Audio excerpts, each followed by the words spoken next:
हाँ तो बच्चों, इलेक्ट्रोस्टैटिक्स की सीरीज का एक और क्वेश्चन नंबर 21। आज का क्वेश्चन ध्यान देंगे, ये कंटिन्यूएशन में है कल के क्वेश्चन के साथ। कल के क्वेश्चन और इस क्वेश्चन के बीच में एक रिलेशन है। पहले क्वेश्चन समझ लेते हैं, उसके बाद में चर्चा करेंगे। कहता भाई दो चार्ज हैं 10 माइक्रोकूलम के, two charges of 10 microcoulomb but opposite in sign are placed इतना मीटर अपार्ट। आइए डायग्राम बना के देखते हैं भैया। दो चार्जेस हैं हमारे पास में, एक चार्ज ये रहा, एक चार्ज ये रहा। पहला वाला चार्ज जो है ये है 10 माइक्रोकूलम का, तो दूसरा वाला चार्ज होना चाहिए -10 माइक्रोकूलम का। कहता है इन दोनों को बेसिकली इनके बीच की जो दूरी है वो है 5 × 10⁻³ मीटर।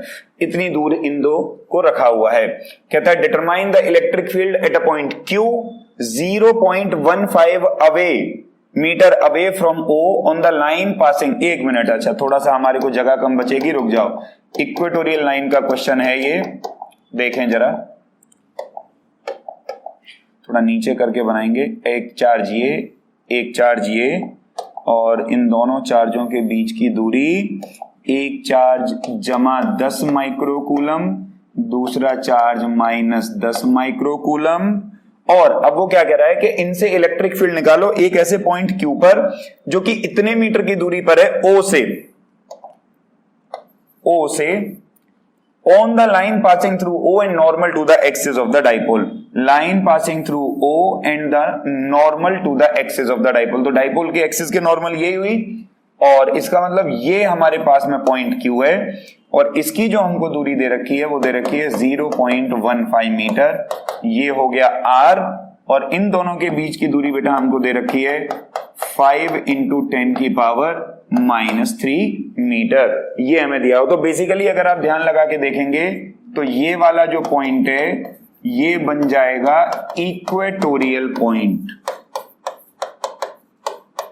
ये वाला जो पॉइंट है ये कौन सा पॉइंट बन जाएगा बेटे? इक्वेटोरियल पॉइंट बन जाएगा। तो अब हमको ई इक्वेटोरियल निकालना है, तो ध्यान लगा के देखें। ई इक्वेटोरियल का फॉर्मूला होता है P/4πε0 R का क्यूब। इक्वेटोरियल पॉइंट का फॉर्मूला होता है P/4πε0 R का क्यूब। अच्छा, ये फॉर्मूला क्या हम इस केस में लगा सकते हैं? क्योंकि कल जो हमने सवाल देखा था, हमने देखा था उस सवाल में जो डायरेक्ट एक्सियल लाइन का फॉर्मूला था वो नहीं लग रहा था। तो क्या इस सवाल में लगेगा? हाँ भाई, आओ देखते हैं। तो ये जो दूरी है ये डाइपोल की लेंथ है, मतलब 2a है, और ये R है। आप ध्यान लगा के देखो, 2a जो है वो R के मुकाबले बहुत कम है। 2a की वैल्यू है 0.005 मीटर और R की वैल्यू है 0.15 मीटर, मतलब ये दूरी इसके मुकाबले कम है। तो हाँ, इस केस में भी आप देखेंगे कि 2a is less than R। तो इसका मतलब अगर 2a is less than R तो ये वाला फॉर्मूला सीधा सीधा अप्लाई हो सकता है। मतलब इस केस में हम डायरेक्ट इसी फॉर्मूले को लगाएंगे।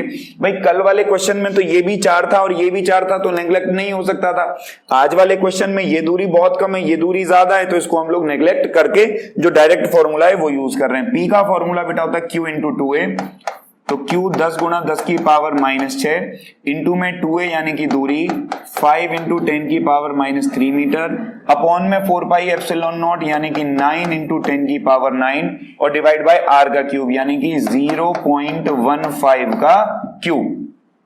ये हो गया बेसिकली। आओ जरा देखते हैं, थोड़ा सा इसको सिंप्लीफाई करने की कोशिश करते हैं। 5 × 9 इंटू में 10 की पावर्स को एक तरफ रख लो, -6 -3 9 खत्म, ये एक 10 बचा केवल, डिवाइड बाय 0.15 का क्यूब। तो मतलब हम इसको लिख सकते हैं 5 × 9 × 10 अपॉन में ऐसे लिख लो, आसान रहेगा, 0.15 × 0.15 × 0.15। 2 0 इधर से, 2 0 इधर से, 2 0 इधर से, 5 1 जा 5, 5 3 जा 15, 3 3 जा 9, 3 1 जा 3, 3 5 जा 15, 5 2 जा 10। तो E बराबर आया 2 × 10 की पावर 1 2 3 4 5 6 बटे में 15,